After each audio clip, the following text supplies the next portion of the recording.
Another huge thank you to It's Zender for making such amazing models showcased today.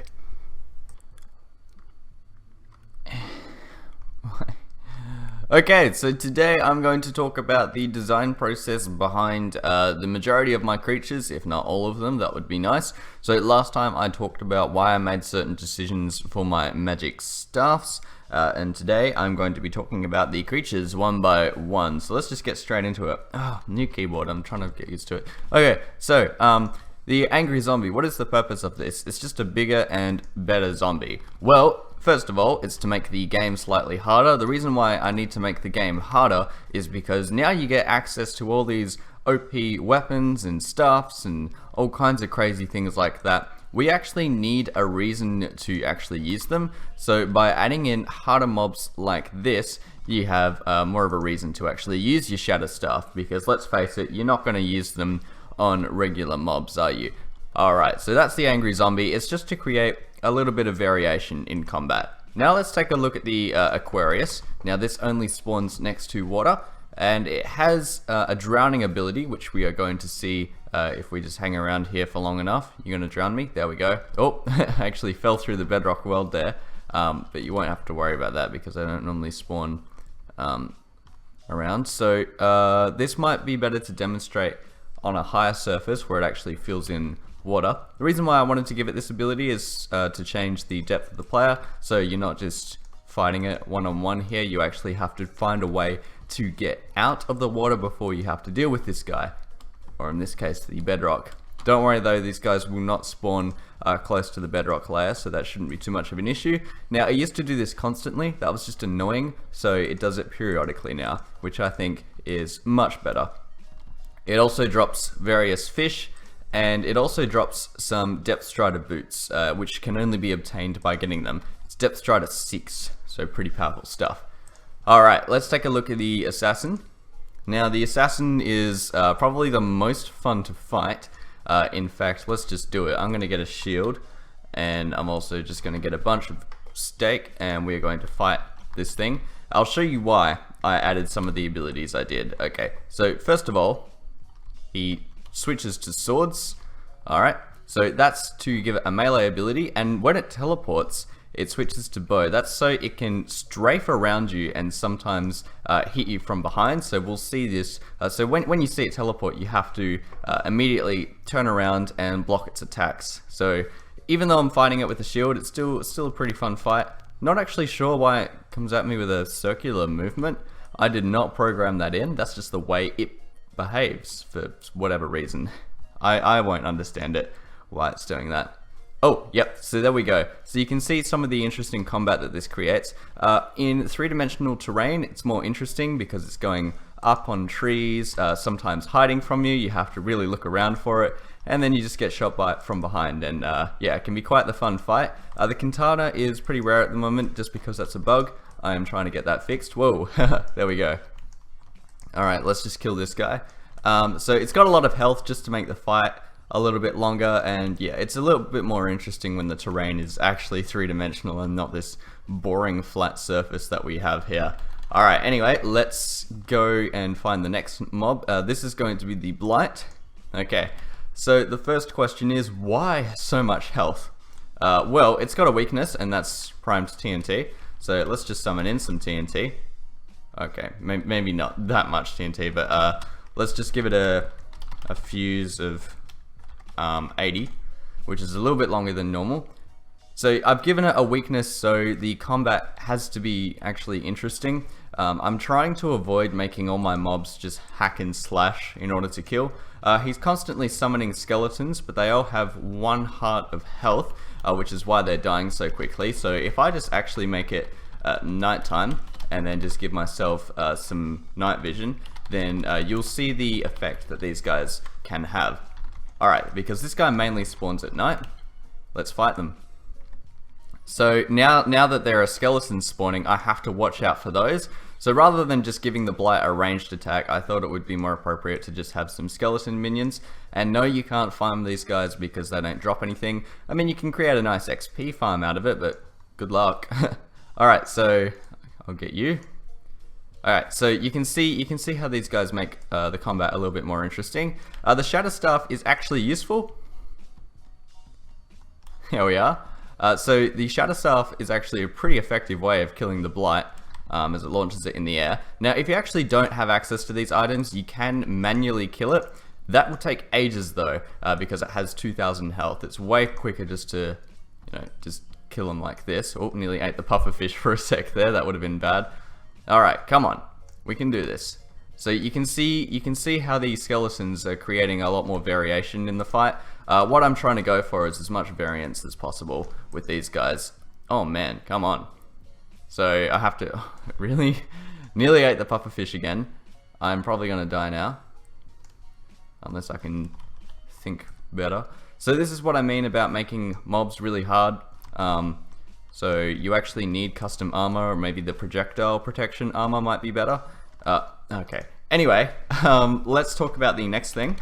So the next mob we are going to showcase is the Dusk Blood. These guys have been nerfed since version 0.4. In version 0.5, they're a little bit easier to fight. So let's just place 2 of these guys down so to get a good idea of what they're like. So these guys are supposed to scare you. When I designed these guys, I wanted the intention of you need to fear these guys and create a panic whenever you see them. And I've been watching log.zip's video, and he does panic when he sees them. That's a good thing for me, because it makes you actually fear going below y=30. It actually makes you want to be cautious. So these guys don't actually have much health. So there's a good reason for you to actually use your staffs here. Now, your module, they won't spawn shovels like that. That's just a bug with the spawn eggs, not a bug with the machine itself, so you won't have to worry about that. And they do drop fermented spider's eyes. I just thought I might as well just give them a drop. So they're the Dusk Bloods. Come on, I'm right behind you. There we are. So you can actually negate all the damage with a shield. And they do have very short amounts of health just to make them easier to fight. Alright, let's move on. Menace. This was made by TPC. I believe it was inspired by Game Mode 4's Enderman support class, except instead of every Enderman having this ability, it's just a unique one.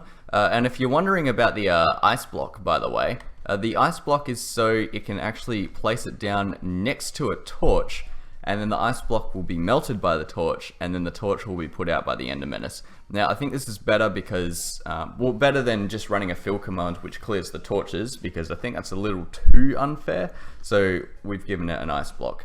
Alright, so the abilities, if we just get a skeleton spawn egg, you'll see what it does to skeletons. Turns them into wither skeletons. I had to reprogram this since 1.11, but yeah, there you go. Wait, come back. Wait, the reason why it's an actual menace though is because they really ruin the days of villagers, which you will see if they can just stop running away. There we go, giving the villager poison damage like that. So the Ender Menace truly is quite the menace. Thanks TPC for building that. It's been awesome. Okay, now the mage. I'm still working on. there's still a particle effect which is causing too much lag. But this has been going under multiple redesigns. Okay, so the mage has many attacks, but firstly let me just talk about the fire resistance. Now the fire resistance is in place, so when it does this attack, it doesn't burn, obviously. So these guys here, you can actually kill them. You can actually kill these fire tongues, and then they spawn lightning at the end, just to add to the mage's attack.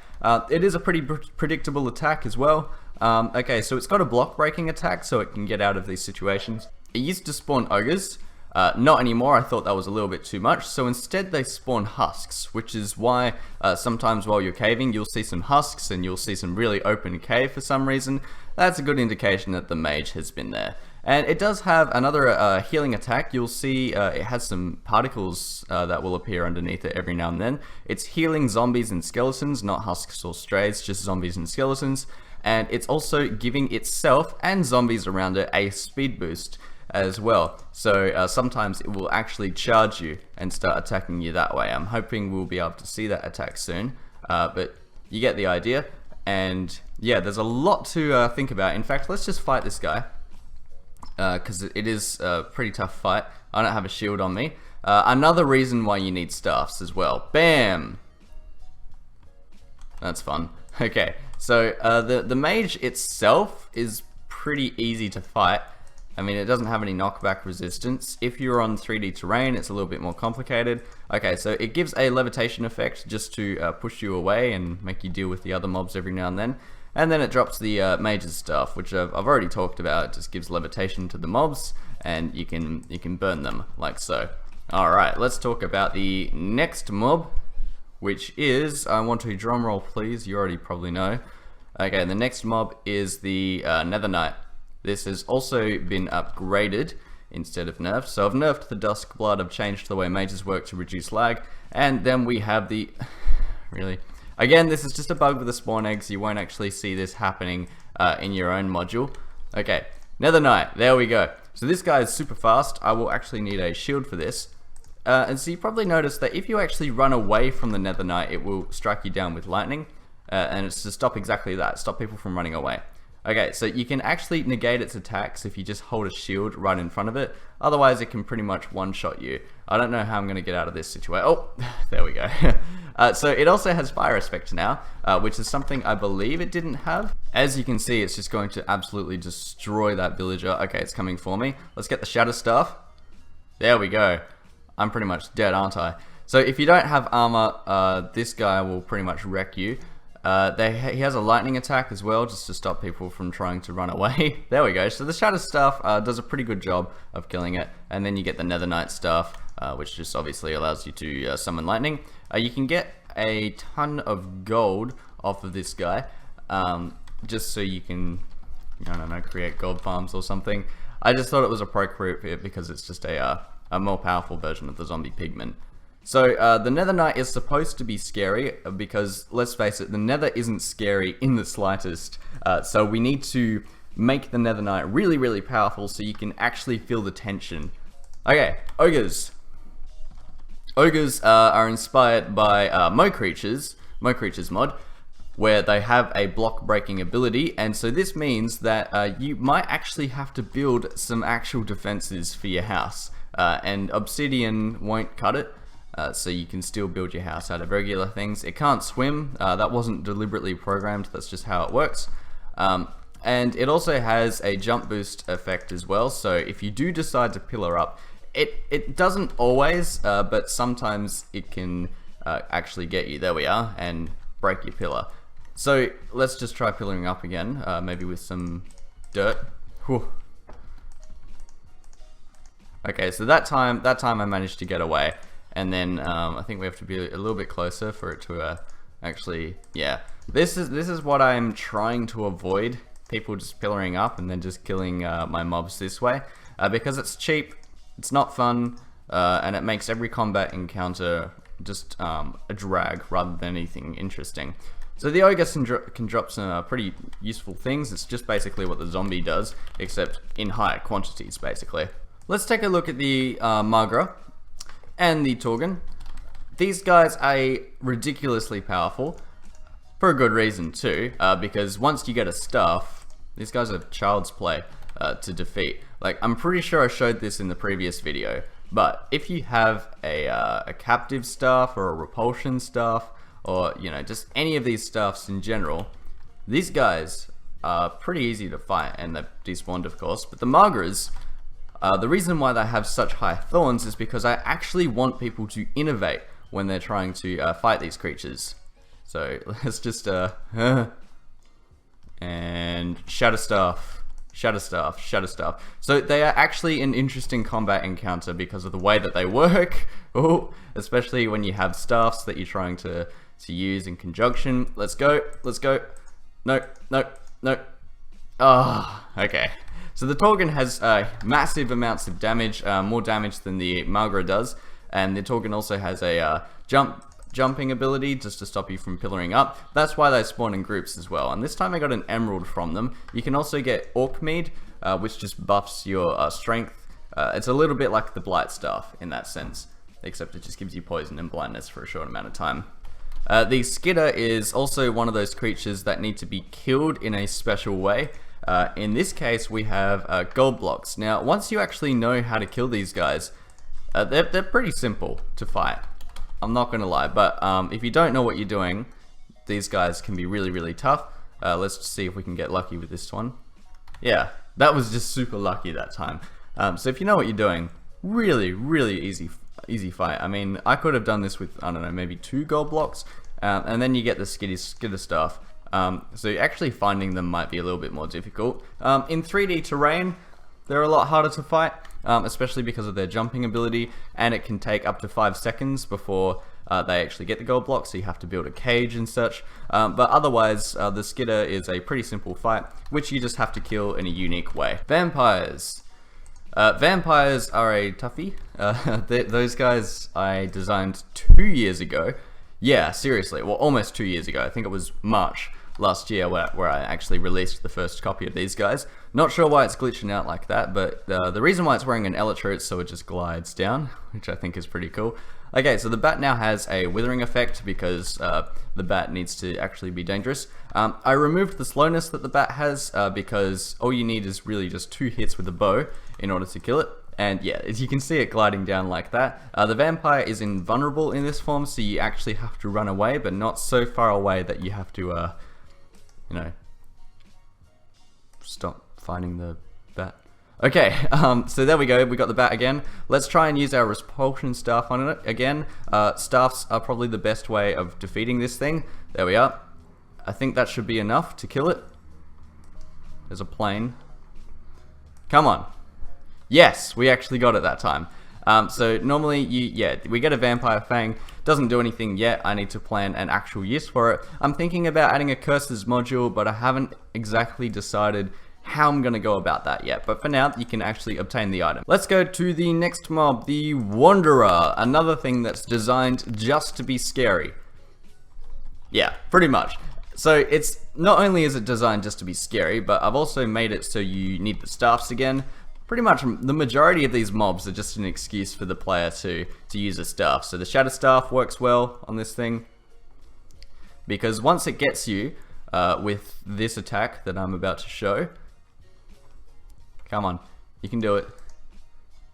Alright, it doesn't want to do it anymore. Ah, there we go. So we get blindness, mining fatigue, so you can't actually dig your way out of a cave, which just increases the tension of this guy even more if you don't have a way out. And you can't fight it off, so you have to use a staff of some sort in order to destroy this thing. Let's try and use the skitter staff on it, but otherwise, pretty easy fight if you have staffs on. So if you actually see this guy underground and you're not prepared for it, then it's legitimately tense, and that's the kind of thing I want to go for in this pack. Actual tension that's missing from the game. It exists in some stages, but not frequently enough for it to be exciting. Now, the Wisp I showed off last episode, but the reason why I've given it the attacks it does, I think the lightning attack is a little bit much, to be honest, so thinking about removing it. So basically, if you go too close to it, then you have a chance of getting a poison effect from it. The other thing it does is that it spawns blindness arrows on top of you, and yeah, it's got lightning as well. So it's pretty harmless while you're away from it. Although I did get a suggestion from one of my patrons, Dusk Bunny. He said that I should turn it into a Vex to make it go through walls and make it more of an interesting fight. I agree. I think I'm going to do that sometime in the future, because if it was a Vex, then it might be a more fun fight. We'll see. But at the moment, you can only kill it with commands. No, you can only kill it with the Mage's Wand. And of course, you get the Dark Relics, which I explained last episode. Okay, and the reason why I needed a Mage Wand to kill it is just so you have a reason to kill the Mage, as well as it being a tougher fight. Okay, the very last mob is the Yeti. This guy doesn't really serve any purpose except making icy areas more dangerous. So, come on. And also another reason for you to have to use your staffs. So if you see this guy, you have to run. You have to, otherwise you'll just get wrecked. I mean, watch this. Boom! Huge amounts of knockback. The reason for the knockback is just to make it seem more powerful. It doesn't really have any design purpose except just to make it seem stronger than it actually is. But if you have staffs, pretty easy, and then you get your 3 snowballs and say, wow, that was really worth the fight. Anyways, guys, just a small progress update on the dungeons module. I am working on it. That is all. I'm getting ready to do the desert structures soon, and then I can finish the bosses. There's going to be 2 bosses. I'm half finished one, and I haven't started the other one. And also the spirit gems are going to get a bit of a change. Textures are work in progress. But anyways, thank you all very much for watching this Tempest Tuesday design insight. And thank you to my silver patron, Dark7, for contributing over $50. That is going to go towards the Tempest Box server, and any excess money will go to a charity which will focus on water and such. Got to think about the logistics of that, but anyways, guys, thank you all for watching. I will see you in the next one. Take care.